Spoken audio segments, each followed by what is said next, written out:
I know a lot of people are going to hate me for what I'm about to say, but LinkedIn is one of the key factors as to why I even got to practice for interviews, got headhunted by recruiters, especially before I landed my interview with TFG and transitioned into the tech space indefinitely.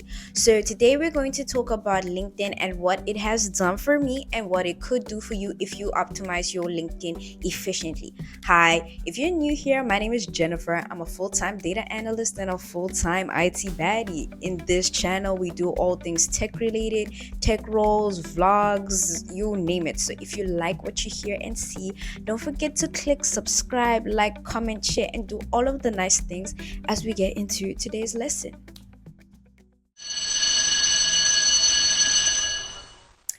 So, guys, I know that a lot of people like to say LinkedIn is cringe. I don't like putting myself out there, this, that, and the third. And honestly speaking, you need to take your pride aside if you want to get noticed for tech roles, right?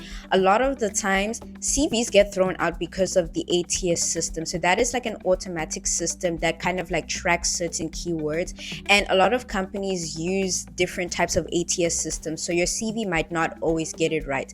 Another way that companies try and look for hidden talent or new talent for their specific companies is via recruiters. And you know where recruiters go? They go to LinkedIn, they go to PNet, they go to OfferZen. But today I'm going to be specifically talking about LinkedIn because I feel like LinkedIn has helped me a ton. And you better optimize your LinkedIn because like you can't be telling me that, oh, I've been applying to jobs, but you're not using things to its maximum capacity, especially not LinkedIn. Absolutely not on this channel.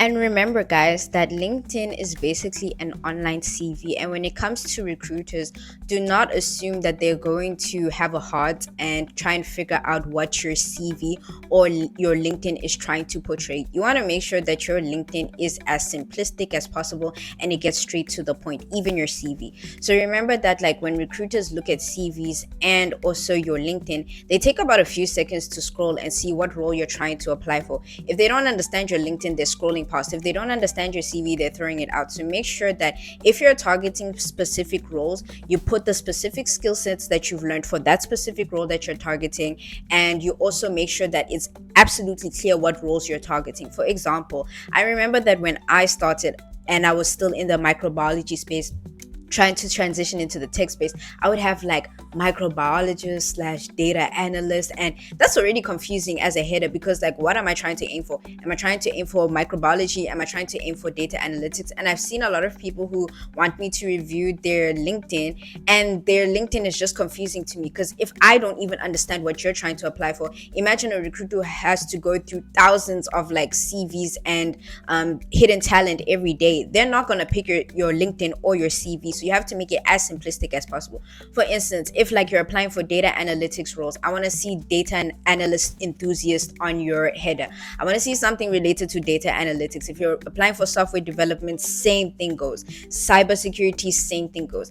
Also, especially when it comes to the skills portion, you have to put things that are related to the job that you're applying for. For instance, if you're applying for data analytics, I want to see Python, SQL, Power BI, Excel, if you learned all of that. And that should be very clear under the skills section. If you're applying for software development, I expect to see everything related to software development. Web development, I expect to see HTML, CSS, JavaScript, and all of that. Make it abundantly clear what roles you're applying for so that it's so easy for a recruiter to search for you via these keywords. Because if they can't understand your profile, they're going to scroll past.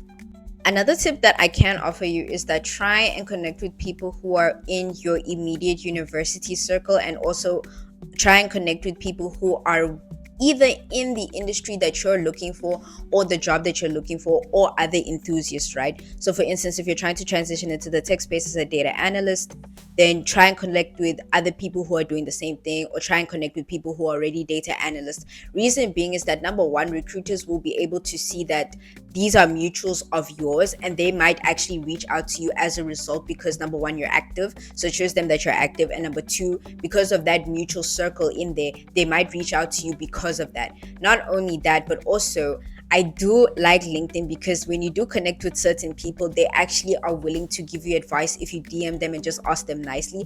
A lot of people actually have set up time with me just to basically have a meeting with me to explain what their roles are. Some of them have even given me CV tips. I once even got like a whole mentor at some point during my transitioning to tech moments. So try and use LinkedIn to the best of your abilities. Don't just sit there and then hope for the best. Try and optimize and use it as much as possible because it is such a good community that has helped me.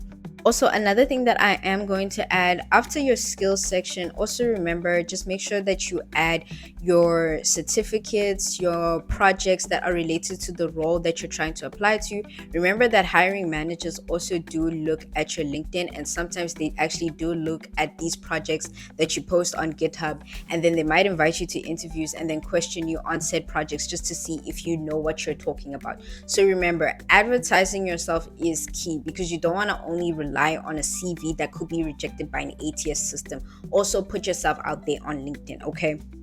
Also try and make sure that you post at least like maybe twice a month, or maybe like once every 2 weeks, once a week, because you want to make sure that you're active. And when your posts kind of blow up on LinkedIn, whether it is you're teaching us about your journey transitioning into tech, or whether you're a computer science graduate telling us what you learned in your degree, try and be as active on LinkedIn as possible. Reason being is that I remember last year I was doing a whole active run on LinkedIn. I was posting about when I got my Fabric DP600 certification, and that actually also led me to being noticed by an Amazon recruiter, and they invited me to this other data engineering event just to learn about like data engineering and how that works. So you don't know what opportunities you're actually passing by just by being very introverted and shy on LinkedIn. You don't know, because like you can score a lot of opportunities that will either teach you, that will either give you jobs, or like connect you with people who are willing to help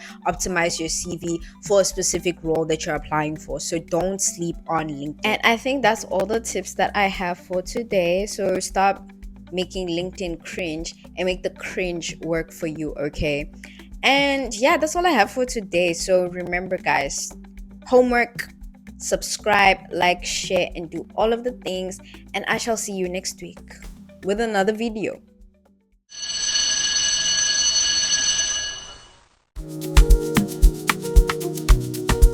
Most people think that when you're